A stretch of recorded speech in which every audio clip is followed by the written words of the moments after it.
Brother Ron, and welcome to We All Be News Radio and TV, the news-free Dixie for the 21st century.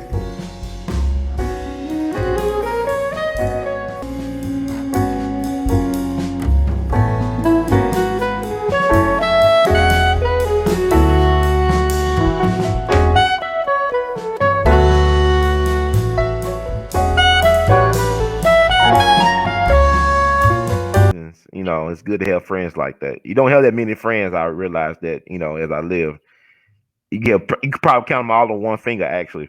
You talking about friend. And don't talk about family. That's a different thing. But Exactly. all right. Well, Dr. Carmen, it's an honor to have you on. We All Be. Dr. Carmen, you have a powerful testimony and a story to tell. For the past 5 years, Dr. Carmen Johnson has been fighting for exoneration by judges and the courts. She has gone all the way to the United States Supreme Court with no remedy, and she is now back in the appellate court, continuing to seek justice as of August 24th, 2020. Dr. Carmen stated, even though I am still fighting in their courts, I do not see a remedy for me. I understand the difference between exoneration and a pardon. Based on Article 72, I am asking the president to look into my case and grant me a full pardon. Only the courts can decide to exonerate me, and I have no faith in that system. I am not asking for forgiveness. However, I am asking for the president of the United States for justice by way of a full pardon. For over 20 years, Dr. Carmen had been a successful businesswoman in Maryland. She ran a for-profit business that offered credit restoration, debt negotiations, household budgeting, preparation for bankruptcy, and did loans by paying off people's debts. She reported these loans and services to the credit agencies. The nonprofit taught financial literacy to the youth. She sat on countless organization boards with one role as housing chair of the Maryland State Conference NAACP. Dr. Carmen was investigating foreclosures that ravaged through the Black community after the financial crisis of 2009. In her campaign, she requested for a moratorium on those illegal foreclosures, and she even drafted bills involving lost notes. She received countless phone calls from power brokers in Maryland to stop this narrative. She was ordered to announce publicly that there were no illegal foreclosures in Maryland, and she refused. Thank you, Dr. Carmen, for joining us today. How you feeling? I'm doing just fine. Yeah, I just want to, first give shouts out to Dr. Randy. He is an awesome man, and I just wanted to give shouts out to him. So, but other than that, I'm doing good. Based on the fact that, reliving this nightmare and constantly thinking about it. And, and I'm also writing a book. I have ghostwriters. So, always meeting with them. So I'm constantly being reminded of this situation, this horrible situation that has happened to me. Now, you actually was found guilty in a court of law by a blue ribbon jury. Yeah, and you served 44 months Yes. In prison. So I want to ask you, like, what happened? I know I read a little bit in the summary, but what happened exactly? Like, how you get locked up? Well, like you read, I was the housing chair for the state conference NAACP of Maryland. Initially, I was Prince George's County housing chair for the NAACP, and then I became the state housing chair for the state conference NAACP. And I was trying to get a moratorium to freeze the wrongful or illegal foreclosures in the state of Maryland, because it was so many of them going on in the Black community. And I started getting phone calls from powerful men telling me to go back on the news to say that there were no illegal foreclosures or foreclosure issues or crises that was going on in the state of Maryland, which was just not true. And I could not lie and say that there was no issue. And I certainly wasn't going to go back on the news and say, my bad, we don't have any problems here, when the rest of the United States was being hit by foreclosures. So, you know, how could Maryland be the only state not experiencing foreclosures? That just didn't make sense. So, of course, I wasn't going to lie and say that we didn't have any issues. And I certainly wasn't going to abandon my people that was facing illegal or wrongful foreclosures in the state of Maryland. I'm sorry, I'm nervous. Well, it's, you never expected to find yourself in this position in life. I'm sure, and when you growing up and it's like you a straight shooter. I mean, you have integrity. You never thought you'd be doing 44 months in prison for something you did not do. I don't think nobody thinks about that as they're going through life, the ebbs and flows and the twists and turns. But what measures did you try to take to prove your innocence? Well, I allowed, the feds to raid me and go through my things. And, I told them to take their time because I knew that it was a horrible mistake. They even told me I had some of the best books that they had seen in a long time. I wasn't worried about anything. I just knew that it was a horrible mistake. Not to mention, I was very public with what I was doing. I mean, I was all over the news talking about, foreclosures that was going on in the Black community. I was transparent with my for-profit business. I was transparent with my nonprofit business. So I lived a very transparent life. Like I knew, a lot of judges and, I went to the Christmas parties that the state's attorneys would have and the prosecutors were having and the judges and the attorneys in Maryland.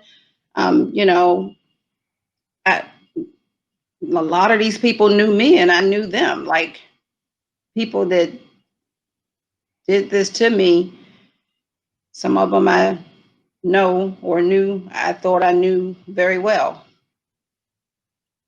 Yeah, it's like you were very well connected and politically savvy for you to have those type of connections. But were any of these people called as character witnesses in your trial? Like, how was the setup? I named, you have to submit a list, and I submitted probably about 100 people, and some were politicians and a couple were judges. And of course, they all got the phone call, to not show up or whatever the situation is. But at my trial, really no one showed up to speak on my behalf, and I didn't understand why. I found out when I came home in 2018. I came home in 2018, 2019. People started contacting me and realizing that I was home, and they were telling me that they were told by the feds that they wasn't needed, to not come to the trial. Some was met at the courthouse to not speak on my behalf, but I was thinking that I was abandoned. Like I had no idea that people were getting bangs on their door at 5 a.m. in the morning telling them to not show up for my trial. I mean, it blew my mind that how low that this went, because my motto is, if you can beat me, why do you have to cheat me? So, not to mention that even my judge who went to Morehouse, whose grandfather I hear was an activist, he gave me a whole list of things that I could not talk about. I couldn't talk about my character. I couldn't talk about my humanitarian work. I couldn't talk about my activist work. I couldn't talk about the things that I did in the community. I certainly couldn't talk about the foreclosures, the illegal foreclosures, the wrongful foreclosures, whatever you want to call it. I was told that I could not talk about it. And it absolutely just blew my mind. Like, it's like, okay, if I can't talk about me, there's nothing left except for what you guys have to say. And I was ordered to not talk about who I was. And not to mention my witnesses or my people that were lined up to speak on my behalf or testify on my behalf was blocked at the courthouse, or their homes were knocked on the doors at 5 a.m. by the feds to not show up. So I went through this absolutely by myself. And when I was going through the raids and being followed and investigated, to be totally transparent, I really didn't tell anybody what was going on at that time, because the most important thing was saving these families that look like you and I from these foreclosures.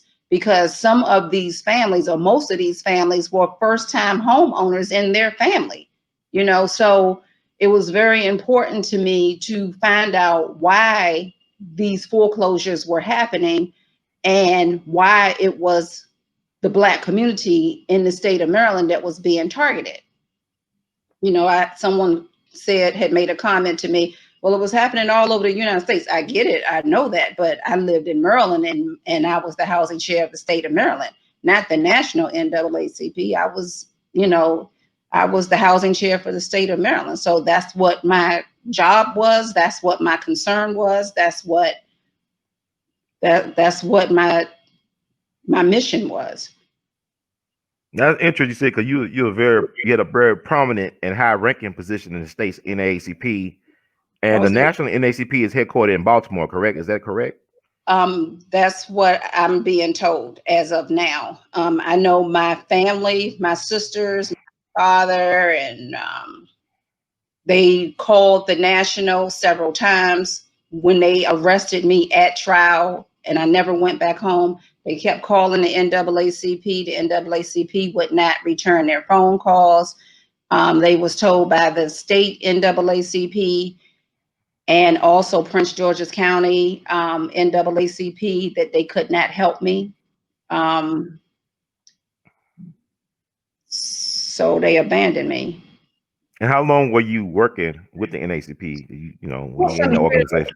For some years, but because before I became the housing chair, I was the chair for the youth. So I would help the little youth in the community start youth boards of the NAACP. So we would go into schools and all of that kind of stuff and have fundraisers and all of that.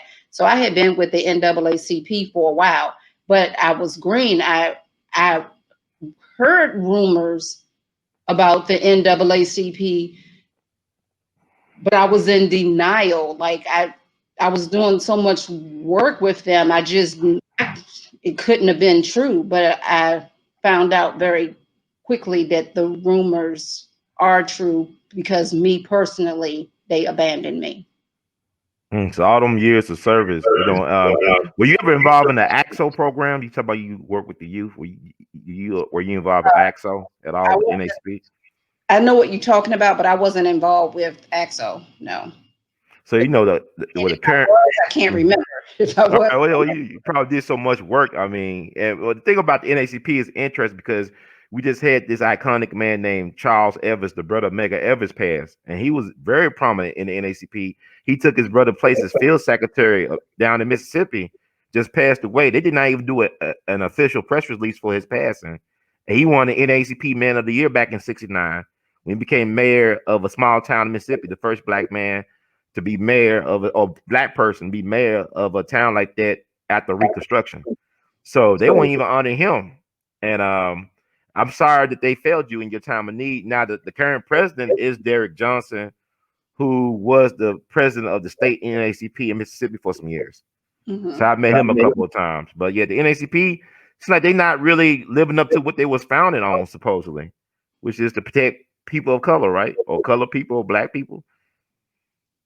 That's what it appears to me, and I don't have to go on hearsay now. I can go on facts to what happened to me, and I'm still hurt by it. And it's funny because I was kind of mad with my publicist because when she initially sent out press release to some of the people that I had named before we started recording, add in the subject, former housing chair NAACP, and I yelled at her. I'm like, why would you put that in there? These people are against, or don't feel comfortable working with the NAACP, and they probably only just saw NAACP and just threw the press release in the trash, So I was kind of upset with that, but I got to keep going. But as far as the gentleman who passed away, and they did not even do a press release for him, my heart go out to his family, and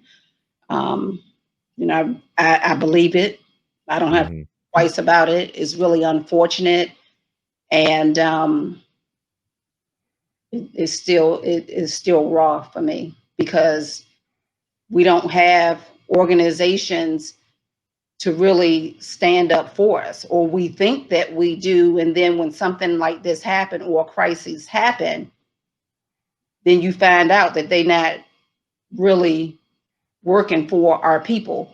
And I was really working for our people. I mean, I even got phone calls from white men that was asking me how much did I want, and to stop this narrative. And I couldn't imagine using the backs of my people that are suffering to get a bag. Like, that did not make sense to me. You know, that I couldn't imagine that. And I got that phone call several times.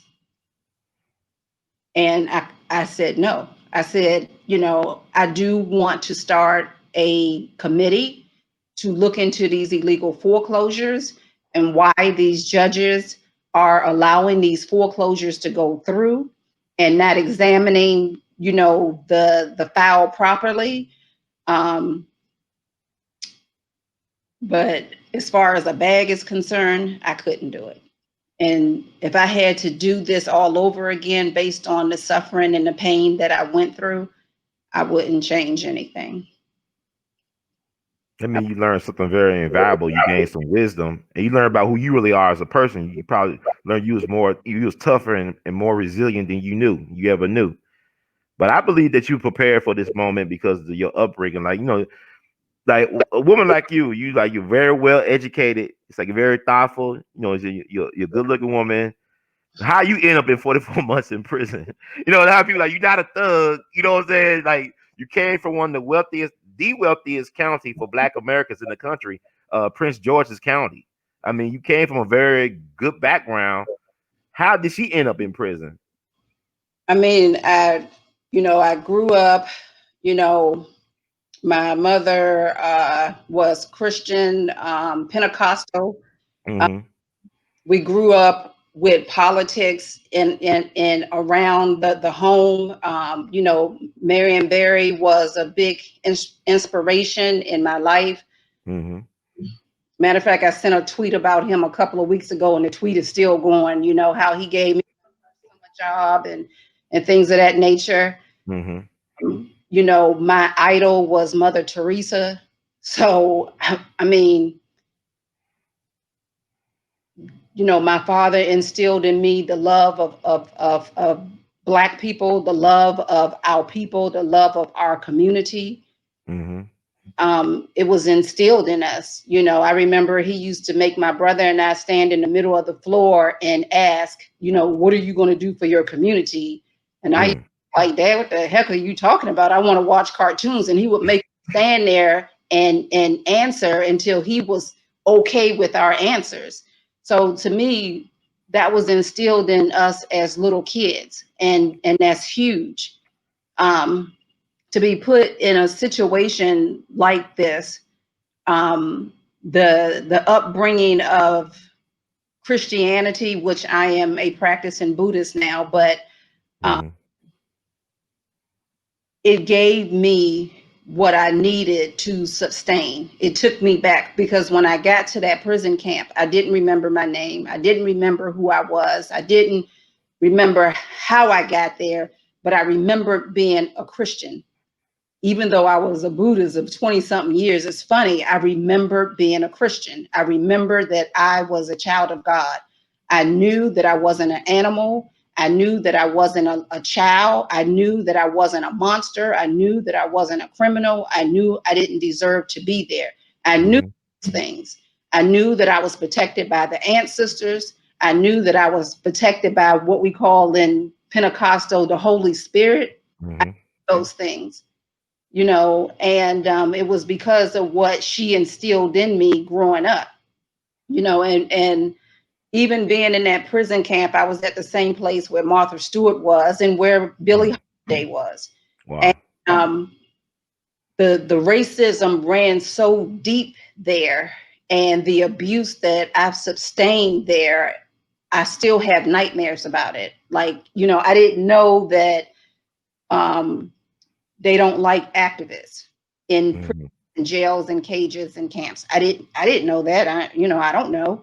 I didn't know that they do not like people who maintain their innocence. They can't stand a person that come into that prison, camp, jail, cage and say that you're innocent. And number three, I was in West Virginia, which was so racist. And when they realized that I was all three, a sister, an activist, and someone maintaining her innocence, I mean, they took me through changes. I mean, I was drug on the floor by guards. I was strangled until I passed out by guards. I was thrown in solitary confinement. I was put up under a T5 hot fluorescent light that stayed on 24 hours a day. I went through it. And then in 2015, 2016, when I started getting my marbles back, I started looking around and I started realizing these women are suffering. We're suffering. We don't have adequate medical care. We don't have mental health. You know, what is going on here? Women was dying around us. And I pulled myself together and I filed a lawsuit in West Virginia courthouse. And then as I was emailing my sisters the paperwork, they started sending the paperwork to Congress and to the Senate. They were sending it to everybody in the Senate, everybody in Congress. And finally, Congressman Cummins, him, and it was another congressman who was white, and a senator. They had the place raided. They had the place raided because of fraud. They had the place raided because of the lack of care that we as women were getting or not getting. No mental health, the fraud that they were doing to us and to the feds, to the government. The place was raided. And that's when I found out I am who I say I am. I am a humanitarian. I am an activist. I am a love of my people. I am who I say I am. So now that I'm home, I am looking for the support and the comfort of my people. And it's been difficult because it's this war going on between Biden and Trump, and people have just lost their minds about it. And, you know, and when they read my petition or they read my website, they only see the two words Donald Trump, where Donald Trump is not mentioned on my website. He's not mentioned in my petition. It says to the President of the United States. So in a sense, I'm going through the same thing that Ice Cube is going through. Is the same thing. Like, I'm asking the president, whoever the president of the United States is, I'm not ready to submit my petition today. So I'm collecting signatures. But whoever the president is, the chief and commanding officer is, when that time comes, is who I'm going to submit it to. But today it doesn't have Biden's name on it. It doesn't have Trump's name on it. And I'm literally having people that look like you and I tell me I'm not signing it because you like Trump, or I'm not Democrat, I'm not Republican, I'm not neither one of those two things. So I am still hurt. Like I'm hurt about people are not seeing past things that doesn't make sense. I need clarity. I need help with that. Like, I don't understand it. It's a lot of cognitive dissonance going on with Black people right now, and I believe I know we are in the state of arrested development, because I'm glad. I'm a Marion Barry fan myself. He's from the Mississippi Delta. He went to high school and college in Memphis, and he's from Itty Bena, Mississippi. So I'm glad you said that about Marion Barry. And he was political leadership in spite of his personal flaws and demons. He got the job done for Black people and for all people, really, when it came to public service. But we don't know him for that. We joke on Marion Barry being a so-called crackhead or whatever.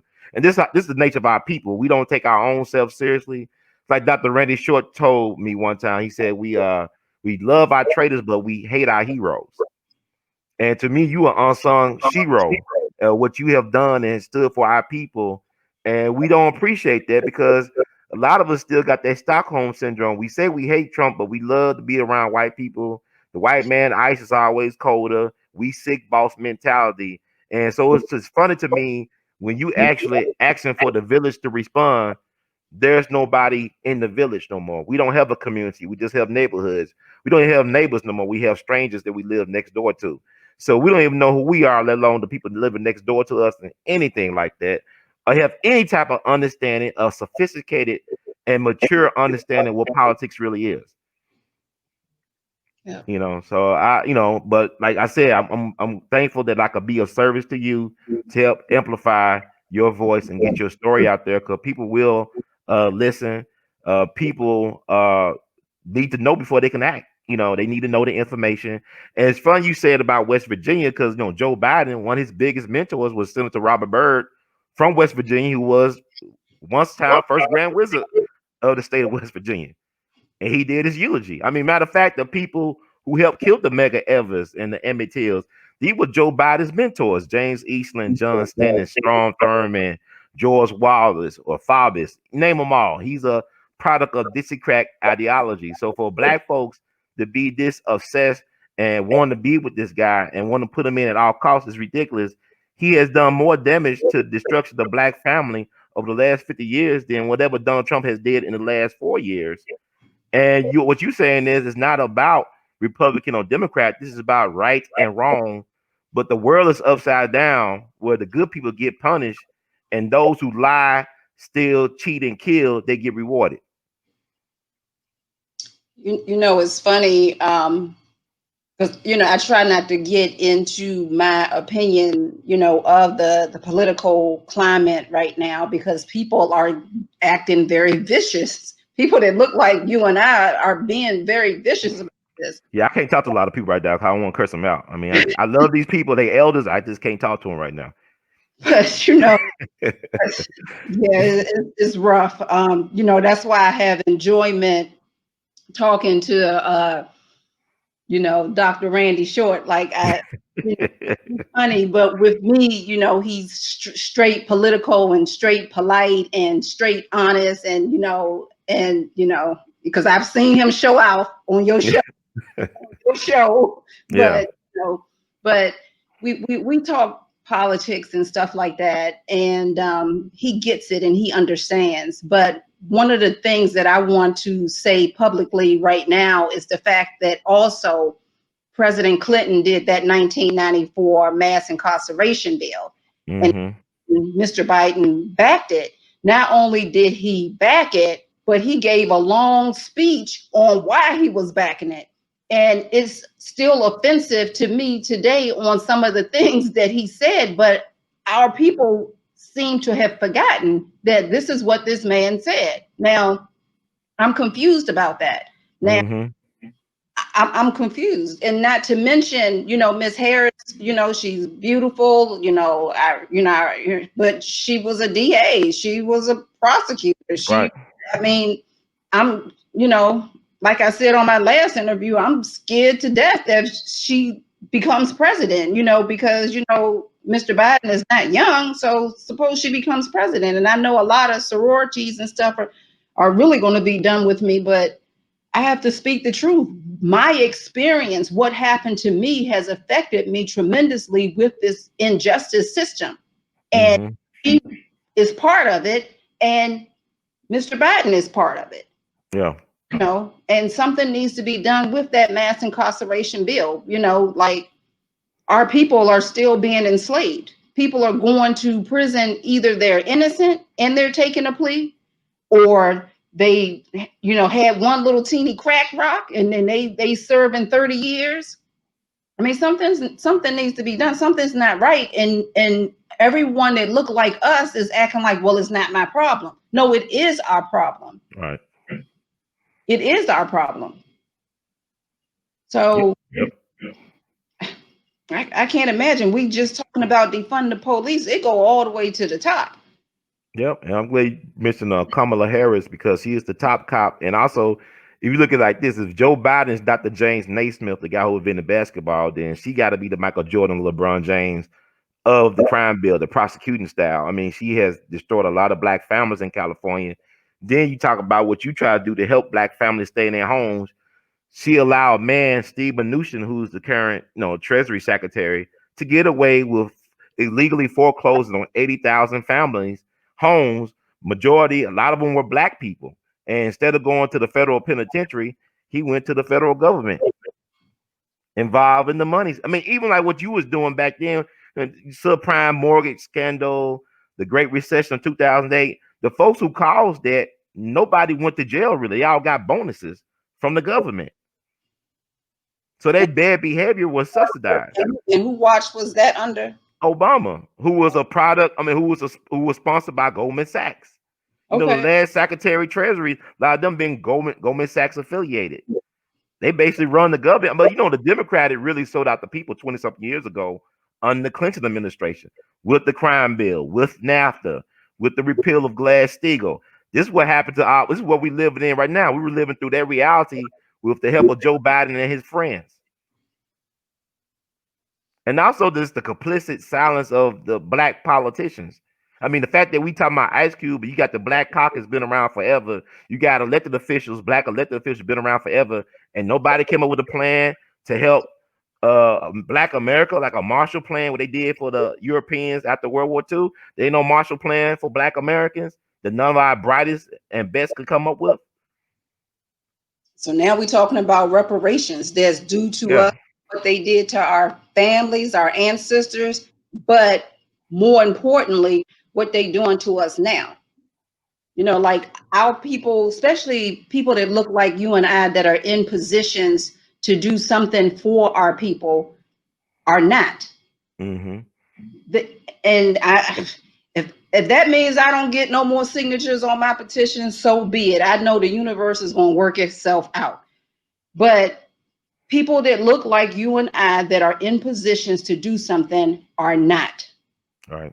I have a problem with that. I'm confused with that. I'm confused. Like I don't get it. I don't understand it. It doesn't make sense. We don't stick together. One thing was the brother named Jason Black. He always said, "Stand on code. Stay on code. People, stay on code." And that's a new saying. Stay on code, because what I'm trying to do is going to expose how the Department of Justice work. If you don't like me, okay, fine. But what about all the people that are still in jail, still in cages, still behind bars, still being mistreated, still being unjustly thrown in jail, still dealing with re-entry programs that halfway and don't work? Not they not helping. They just putting band-aids around the situation, because I was in that prison camp for 3.5 years. I was in camp. I came home effed up. I was mentally messed up. I was messed up. I was walking around in a circle. Like I did not know what to do. Thank goodness, I was able to because of my family to sit home for 1.5 years and just pull myself together. I mean, I'm still in therapy. I get every Friday by Zoom, every single Friday for the last 2 years by Zoom, because I'm still messed up. So if people in high positions that look like you and I think that this is not their problem, I never anticipated on going to jail. I never sat down and said, okay, I'm going to rob a bank, or I'm going to do some mortgage fraud, or I'm going to do this, I'm going to steal that. I never did that. Then I would have been prepared for the consequences. But to go to jail for something you didn't do will F you up. It will F you up. Every morning I get up hysterical thinking I'm still at that prison camp, and I wasn't behind bars. I wasn't in like a cell or anything like that. I was at this camp that blew my mind because I didn't deserve to be there. But I'm ultimately mentally affected by it. So I have to tell my story, whether people like what I'm saying or not. If you don't like me, fine. But it's a whole bunch of us that's sitting there living a slavery life that don't deserve to be there. Now, I'm not talking about murderers. I ain't talking about this. I'm not judging nobody, but no means. That's not what I'm doing. But it's people that don't deserve to be there. And where is rehabilitation at? Let's talk about that. Because somebody in jail for something stupid. Like, I mean, I talked to this one woman who had sent a fax for her boss. She worked for a mortgage company. She didn't even know what the fax was. And she pled guilty and was sitting there doing 2 years. I said, you pled guilty to that? Like, it just blew my mind. Like, some of the stories that I heard, and there is a reason why, you know, the Department of Justice have a 98% conviction rate. It's not because these people are guilty. It's because just about all these people took a plea. And then the other 2% that do go to trial, maybe a 0.5% win at trial, and then some white men, some white folks. And then the other 1.5% get busted in the head, like me. I mean, they tried to diesel me. They were sending me from county jail to county jail. Like, I mean, I went through it. And here I am again facing Goliath. And if that means that I got to stand by myself to ask the president of the United States, whoever it is, to investigate my case, I'm saying investigate my case. It's bigger than giving me a pardon. Investigate my case. Look at what happened to me. Look at what this system did to me. And I can't be the only one. But you know, people want to come home from prison, jail, and cages and camps and not say anything. You know? Or family members. They got family members that are behind the wall and they don't want to say anything. Or they family members just came home. They don't want to say anything. I want the world to know what they did to me. I want the world to know what the Department of Justice did to me. I want the world to know what the state of Maryland did to me. I want the world to know what the NAACP did to me. I want to ask you, like, do you feel like your counsel was effective, your legal counsel? Did they fail you, or you think they did the best job under those circumstances? I had like 3 or 4 different attorneys at different times. 2 of them were brothers. One of them is a well-known attorney in the state of Maryland. He'll be listed in my book. You know, they all took the case, took the money, took the case, and, you know, said, hey, we're going to get through this, and this is some bull crap, and this and that, and this and that. Next thing I know, a month or 2 later, we got to take this plea. We got to take this plea. Do anything. Why we got to take this plea? Like, it didn't make sense to me. So I need to lie on myself to say I did something so y'all can get y'all numbers. That didn't make sense to me. How could was I scared? Hell yeah. Yeah, I was afraid. Not to mention I was being followed by the bank investigators. I was being followed by the feds. White man was taking pictures of me. I was telling the NAACP I need bodyguards. They were coming in and out my home. I mean, I was getting phone calls in the middle of the night. I mean, it was a circus. They was running me off the road. They was doing all kinds of stuff to me. I am a sister. I am a woman. You know what I'm saying? I'm one of y'all women. Do you understand what I'm saying? And I'm listening. Yeah, I'm hearing you. Is surrounded by men that you couldn't even protect me. And then now my brothers are telling me you vouching for Donald Trump. I'm not vouching for anybody. I'm vouching for my life, and I'm vouching for those brothers and sisters, black and white, but our brothers and sisters that are still behind the wall in those cages that don't deserve to be there. Something needs to be done with that 1994 mass incarceration bill. Something has to be done with that. Not no band-aids put on it. That's not cutting it. People have to understand that this is our problem. This is not, oh, your problem, or Carmen, that's your problem. You not lost my number. Don't want to talk to me. You forgot who I am. I'm still the same person. Like, I'm confused. And I'm hurt by our community, but I still love my people. Mm-hmm. Willing to sacrifice my life to say that mass incarceration must stop of our people. That the Department of Justice need to be looked at. That my people should not be taking pleas for football numbers or taking pleas for crimes they did not commit. That's not, that doesn't make sense. And nobody's saying nothing about that. Well, let me ask you this, Dr. Carmen. Well, getting a full pardon from the president means that there's a mission of guilt. 'Cause, I mean, you didn't take the plea, but you want a full pardon. Like people say, well, why don't you want a pardon then if she didn't do it, if she didn't take the plea? Wait, this is how this worked. I'm still in court right now. So my attorney filed the error quorum nobis in the appeals court August 2020. Only the courts can exonerate me. Only the courts can vindicate me. So we're trying to get me vindication through the courts. But keep in mind, I just said I done already been to the Supreme Court, and it's expensive to go to the Supreme Court. I can't go back to the Supreme Court. I can't afford to go back to the Supreme Court. But I can't keep fighting a ghost. It's like I'm fighting something I can't see. What happened to me came by a handshake and a phone call. And I know who some of the key players were, and they'll be mentioned in my book. So I can't keep going that route.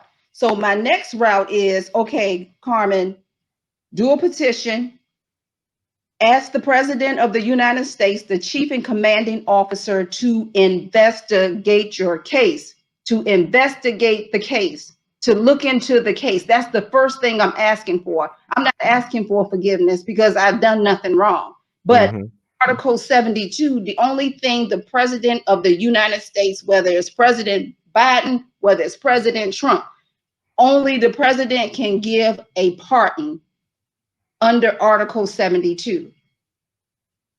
But I'm still in their court system trying to be vindicated, trying to get exonerated from what has happened to me. But I can't keep going down the same road. Like I can't keep doing it. It doesn't make sense. Like I told my attorney, I'm like, I'm fighting air. I'm fighting ghosts. I'm fighting something I can't see. Yeah, I'm glad you clarified that, because I think people got to understand or understand what's going on here. It's an attack on our people. People tell me they're afraid of a race war. We've been in a race war since we've been here. It's never stopped. The Civil War never stopped. You know what I'm saying? It's been a race war. So I don't know what people talk about with that type of silliness. But I mean, can people just see the compassion, have empathy for you? I mean, you like a family member to me. You like an aunt. You could be a daughter. I mean, you could be a mother. Can they just have some compassion for your position and put the politics aside and look at you as like you said, as a black woman who's asking for black people to step up on her behalf, because you've been doing it all your life. I mean, you basically sacrificed your life and career to help black folks in trouble.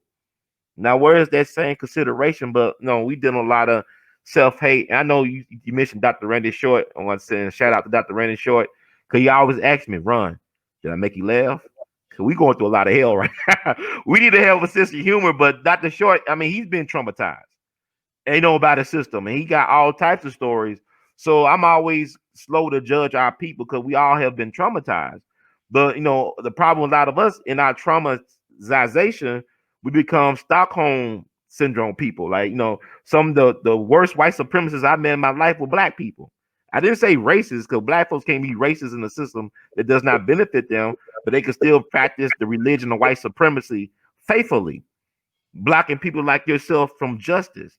And then make it so expensive to fight for justice.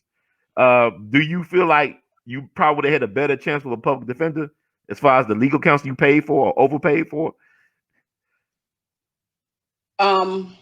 It's a organization called, I'm making a point, I'm gonna circle back around. No, go ahead, take your time. Life After Release. And is a sister named Kiana Johnson. And we're not kin, but we Black sisters. And I'm years older than her, but she's my mentor through this process that I'm going through. And she started a program called Court Watch in Prince George's County courts in the bond hearings.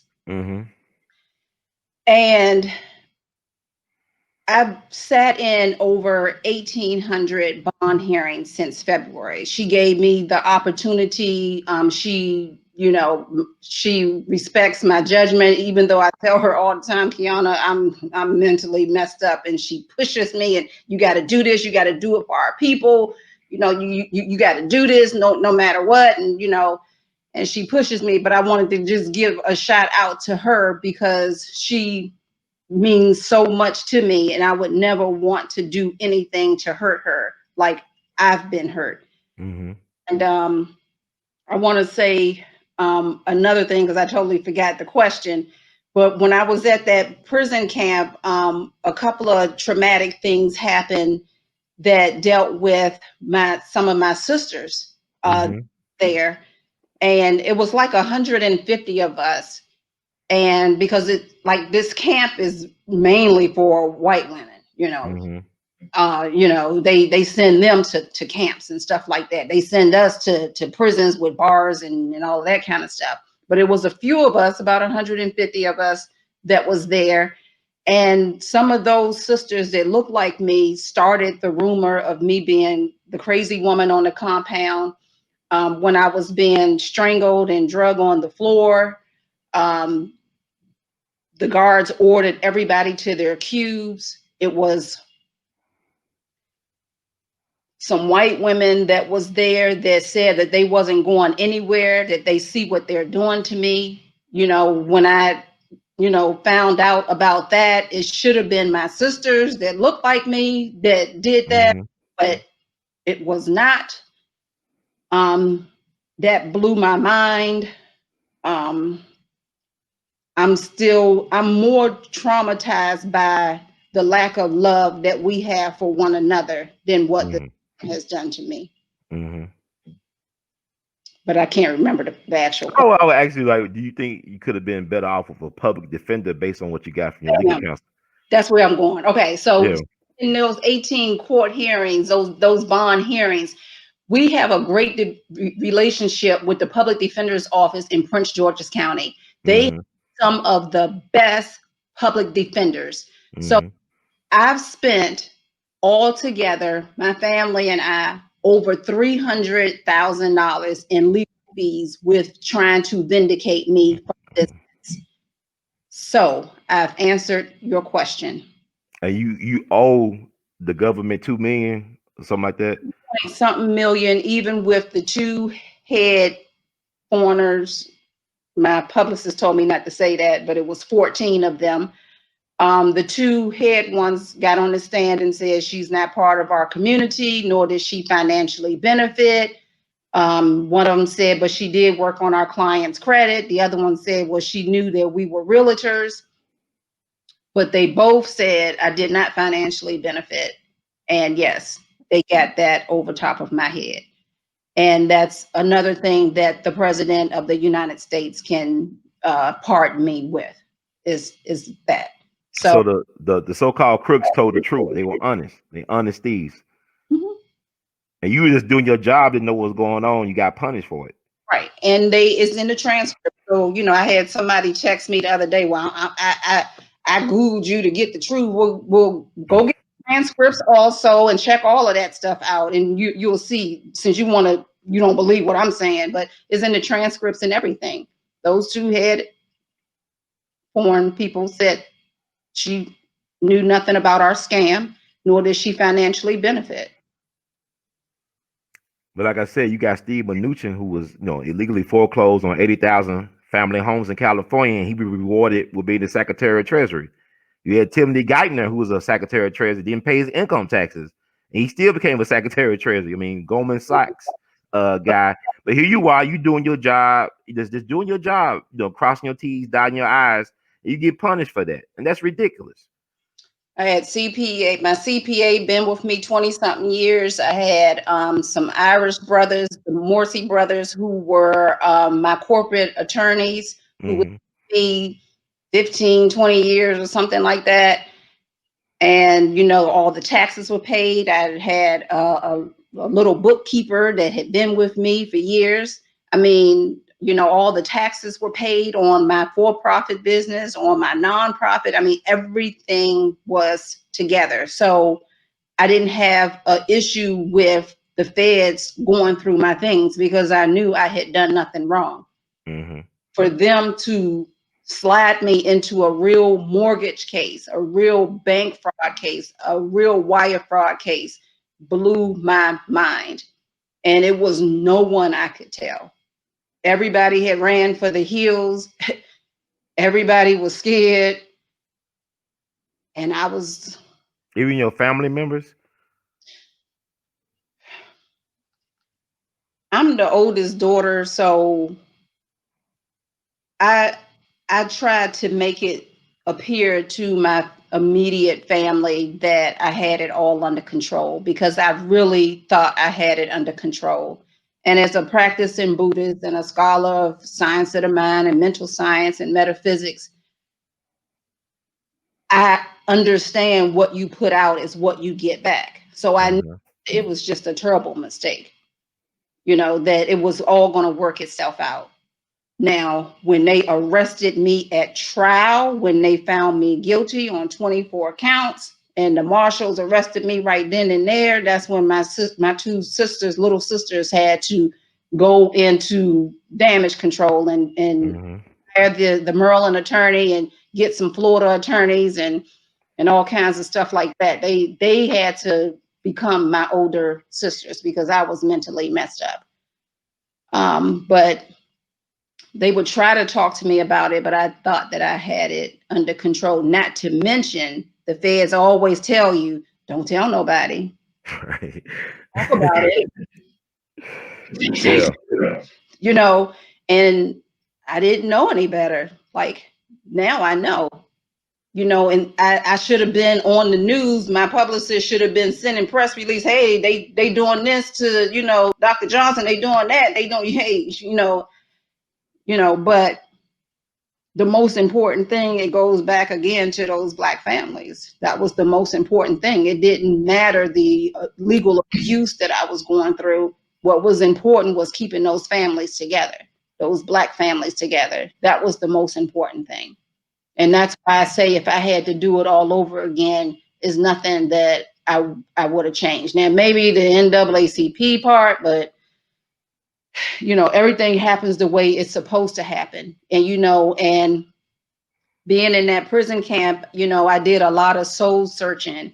And I read this book by a Jewish man named Viktor Frankl, and it's called Man's Meaning of Life or something to that effect. And I read that book 1,000 times, and I knew that I wasn't there for a crime. I knew that I wasn't in that prison camp for hurting someone. So I had to find the meaning of my pain and my suffering. And I'm still in search of the meaning of my pain and my suffering. But what's most important to me is that we liberate our people that are behind the wall and in those cages. That's more important to me than me, having to take my diazepam anxiety meds, every morning to keep myself calm. What's more important to me is that I have to make noise about the enslavery of my people, the continued slavery of my people. Yeah, you asked so much questions. Like I want to ask you, how did your faith sustain you in prison? Your Buddhist faith, like how did it help you? I didn't remember I was a Buddhist until like a year and a half later. I thought I was Christian, Wow. because I grew up in Pentecostal. So I was walking around thinking that I was Christian. There's nothing wrong with that. But I had been practicing Buddhist, for years. So, but I didn't remember that. I remembered the seed that my mother had planted in me, which was Christianity.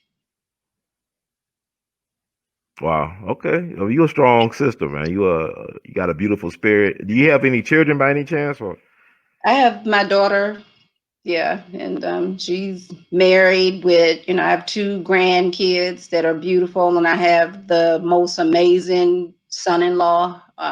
They are such an adorable family. And, I hope that, I have rubbed off on her in some type of way.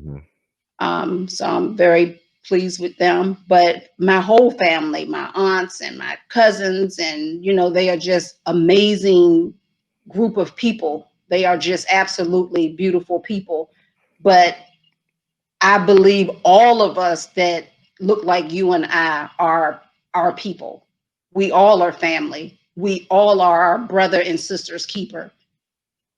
But for some reason, we have forgotten that piece somehow or another.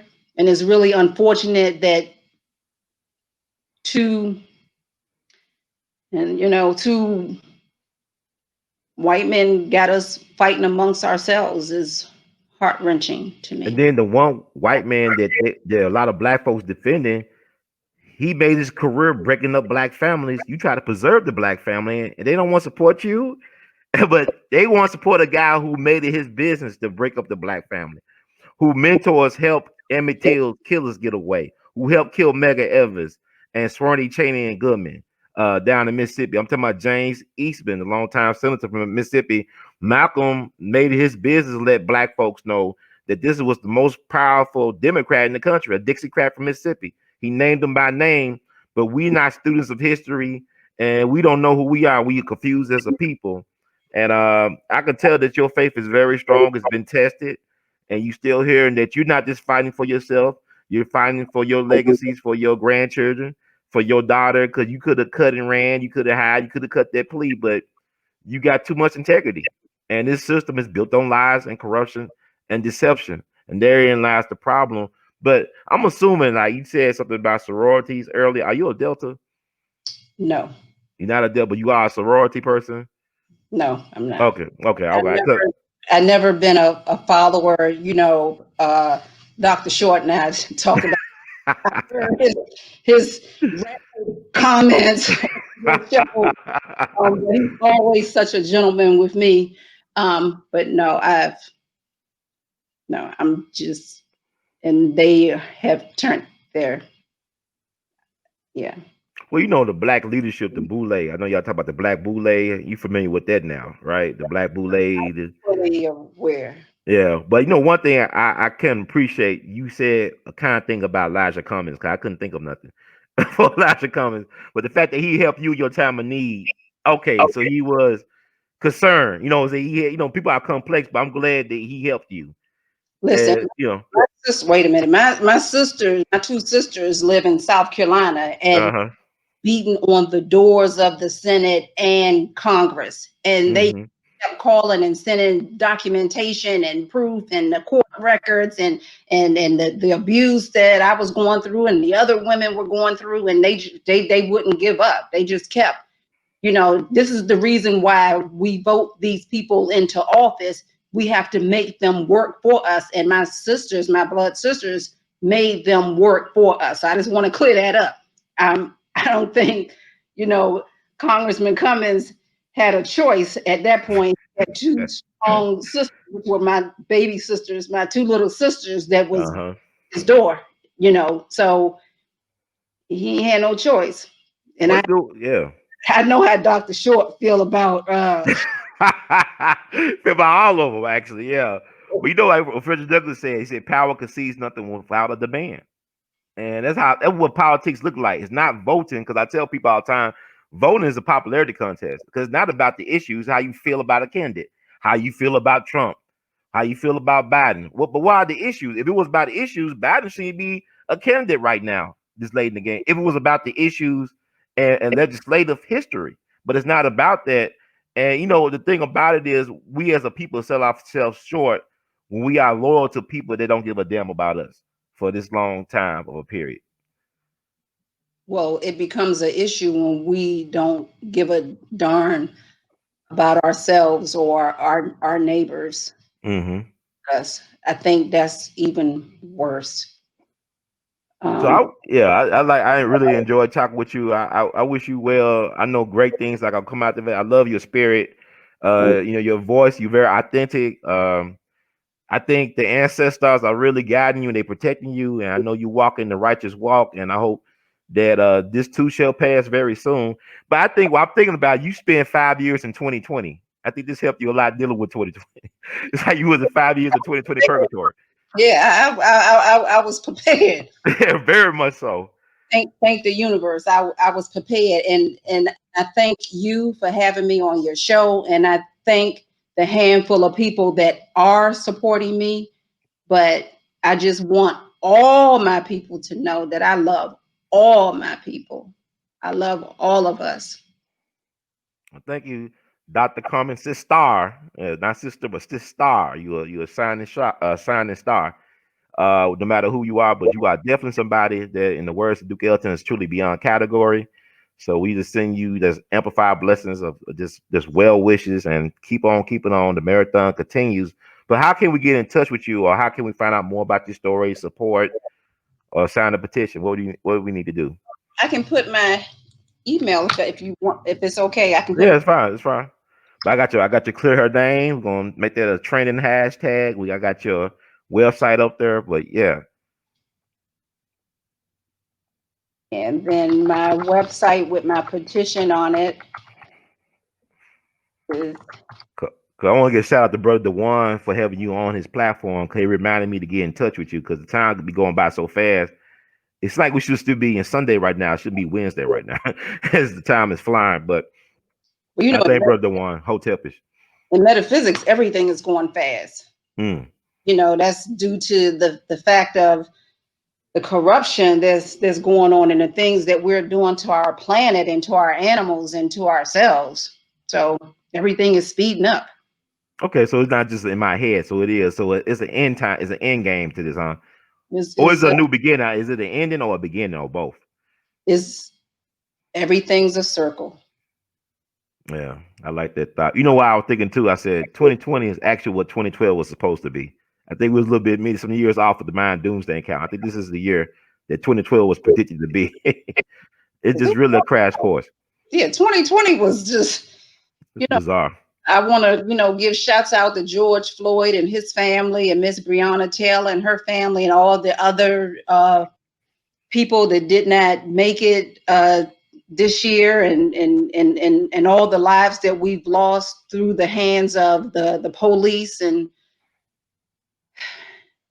the pain and the suffering that our people are going through. I just send it out into the universe, love, and have vibrations and strong frequencies, and that we wake up and we stay woke, and like Jason Black say, stay on code. Mm-hmm. Hopefully we can learn the code so we can stay on it. A lot of us don't know the code. That's the problem. That's a whole nother show. Yeah. Well, I definitely, you're welcome to come back on here at any time. But I want to thank you once again, Dr. Carmen, for doing what you're doing, for holding strong and setting the right example in confusing times. Because we got to heighten the contradictions, and that's what's happening, is the heightening of the contradictions, so we can develop that critical thinking, so we can begin to trust ourselves once again. If we never had trust ourselves, because I think what you're doing is very intuitive. Is very knowing, and I think that you get a lot of results. You should give yourself more credit than you do, because you reached out to me in this month and you're on the show. I mean, you reached out to people starting this month, and some people said no, but no's are normally just temporary, like the seasons. It could change to a yes in a blink of an eye. So thank you so much. In the words of the great Duke Ellington, we love you madly. Keep on producing and pushing, Sister Dr. Carmen. And I love your show, and I'm going to continue to watch and support your show, and I appreciate you.